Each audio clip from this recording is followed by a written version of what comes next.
본 방송은 정보 제공을 목적으로 하며 투자 권유가 아닙니다. 투자의 책임은 전적으로 청취자 본인에게 있음을 알려드립니다. 2025년 12월 29일입니다. 오늘 저희가 분석할 데이터들은 단기적인 방향성 예측보다는요, 현재 시장이 어떤 국면에 진입하고 있는지를 명확히 보여주는 지표들입니다. 특히 겉으로 보이는 지표와 그 이면에 숨겨진 실제 자금 흐름 사이의 괴리를 통해서 연말을 맞아 현재 포지션의 잠재적 리스크를 점검해 보실 수 있을 겁니다. 그럼 첫 번째 주제부터 바로 들어가 보죠. 미국 경제 성장세가 아주 강하다는 뉴스는 계속 나오는데 오늘 가져오신 데이터를 보니까 뭔가 좀 이상한 점이 있다고요. 2025년 3분기 미국의 실질 GDP와 실질 소득 지표인데 이게 어떻게 된 겁니까? 네, 바로 그 지점이 오늘 이야기의 핵심적인 출발점입니다. 차트를 먼저 보시면 2025년 3분기 미국의 실질 GDP 성장률은 연율 4.3%로 집계됐습니다. 누가 봐도 매우 강력하고 건강한 성장세라고 할 수 있죠. 4.3%면 와, 정말 대단한 수치네요. 그런데 문제는 이게 다가 아니라는 거겠죠. 그렇습니다. 바로 옆에 있는 다른 지표를 보면 고개를 갸웃하게 됩니다.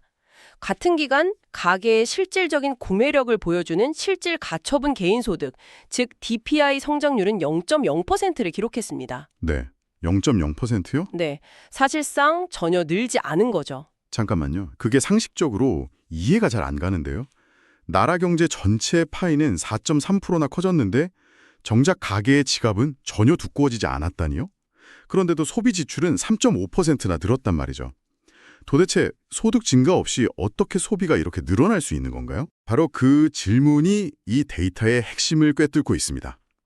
이 현상은 현재의 강력한 소비가 임금 상승 같은 건전한 소득 증가가 아니라 다른 무언가에 의존하고 있음을 강하게 시사합니다. 다른 무언가라면? 그 무언가란 바로 부채, 즉 빚을 내거나 아니면 기존에 쌓아두었던 저축을 인출해서 쓰는 것을 의미합니다. 아, 결국 빚이나 모아둔 돈을 깨서 지금의 소비 호황을 유지하고 있다는 뜻이군요. 이건 절대 오래 갈 수 있는 방식이 아닌데요. 맞습니다.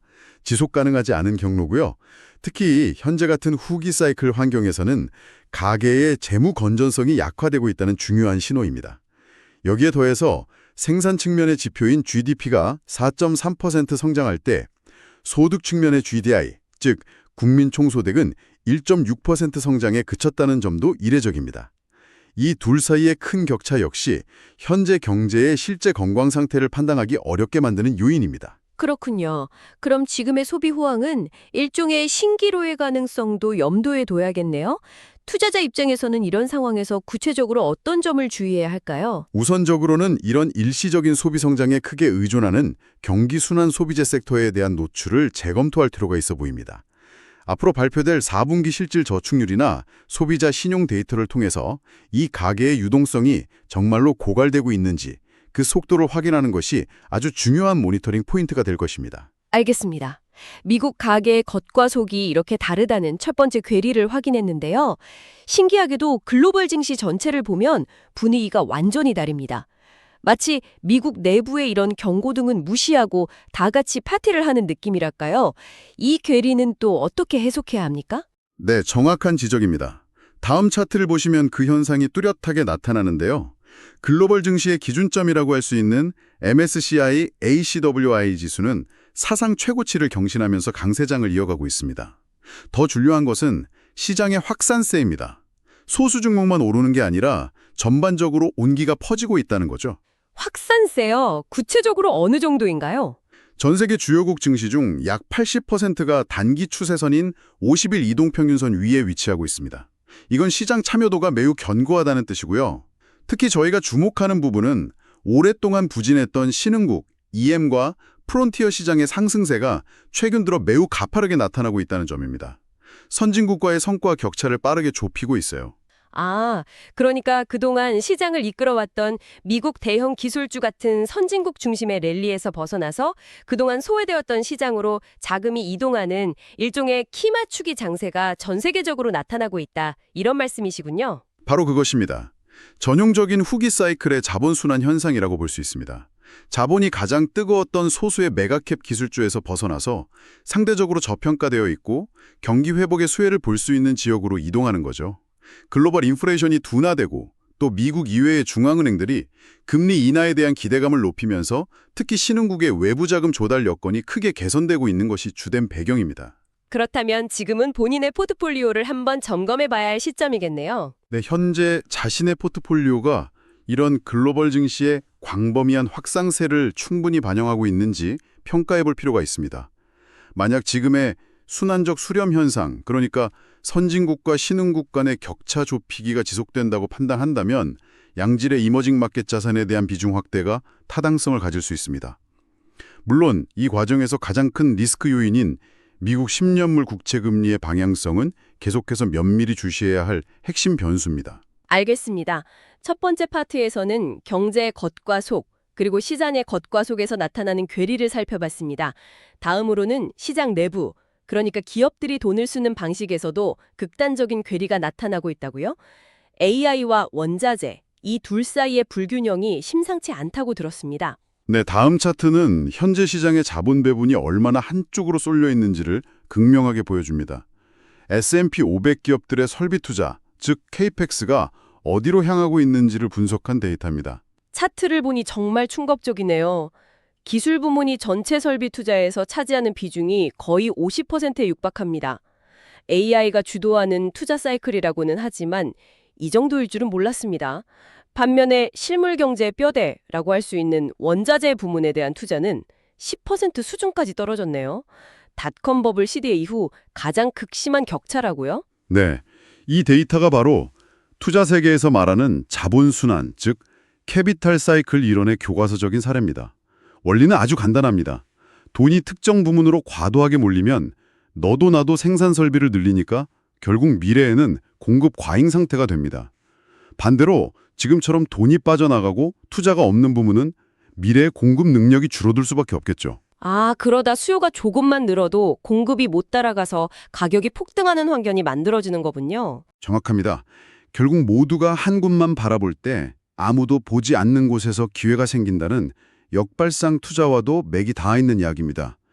지금 시장은 AI 같은 무형자산에 대한 열광이 최고조에 달한 반면 에너지 전환이나 인프라 구축처럼 실물 경제의 필수적인 자원 분야는 철저히 외면받고 있는 상황이죠. 그리고 이러한 극심한 자본 부족 현상은 역설적으로 이 필수 자원을 생산하는 기업들에게는 미래의 비대칭적인 상승 잠재력을 제공할 수 있습니다. 그렇군요. 역사적으로 보면 이런 패턴이 반복되어 왔으니까요. 네, 그래서 우량 원자재 자산에 대한 포지셔닝은 장기적으로 매우 효과적인 인플레이션 해지 전략이 될 수 있습니다.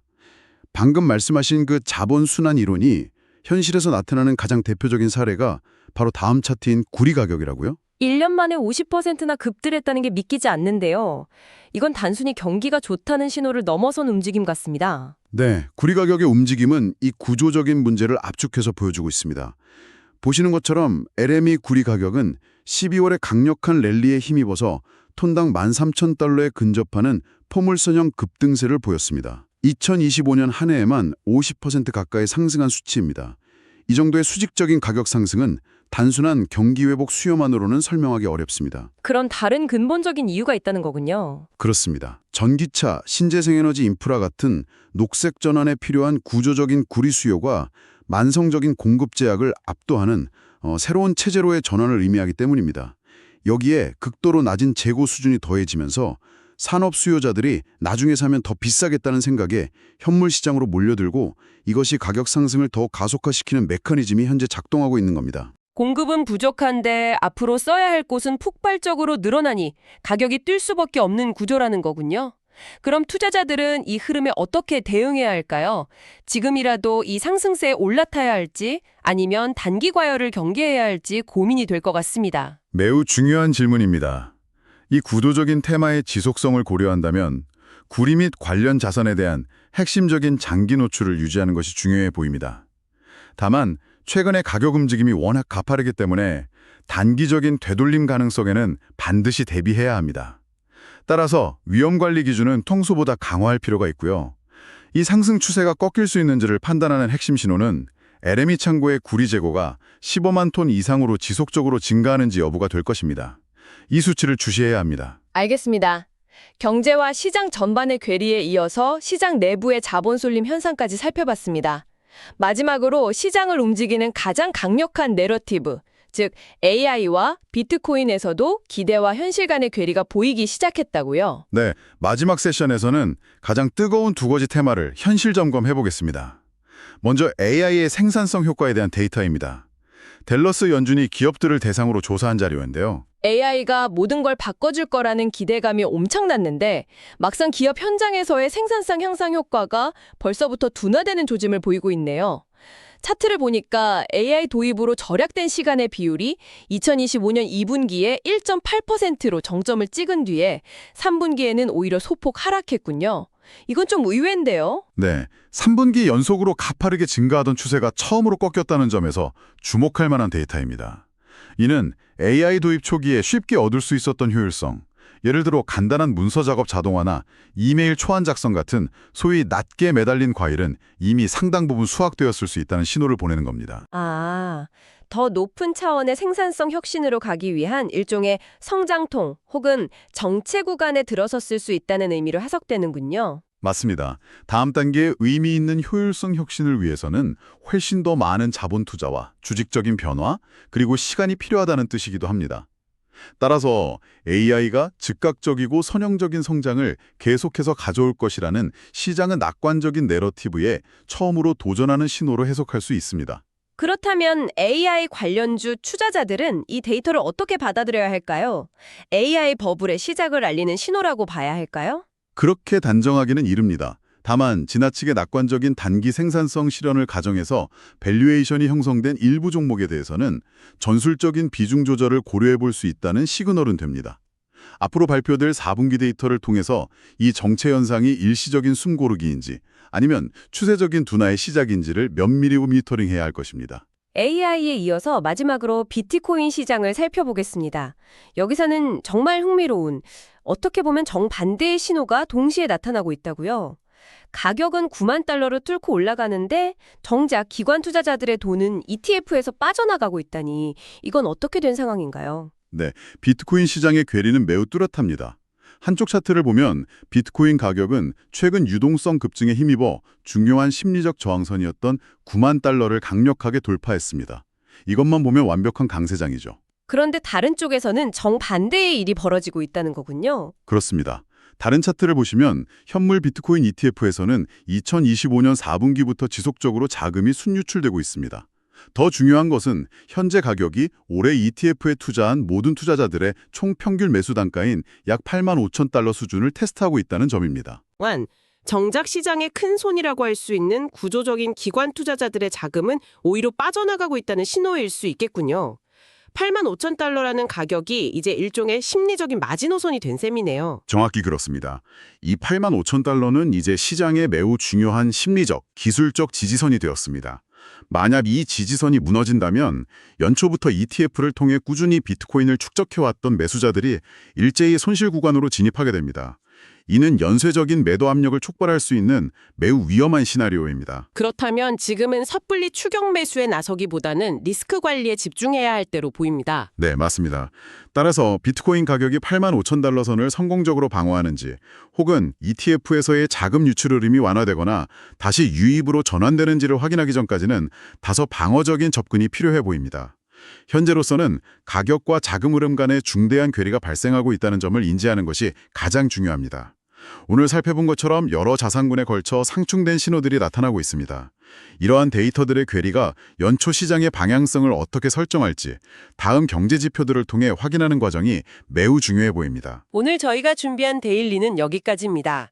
오늘 전해드린 정보들이 투자 판단에 도움이 되셨다면 구독과 좋아요 그리고 알림 설정 부탁드립니다. 저희는 다음 시간에도 깊이 있는 시장 분석과 함께 찾아뵙겠습니다. 청취해주셔서 감사합니다.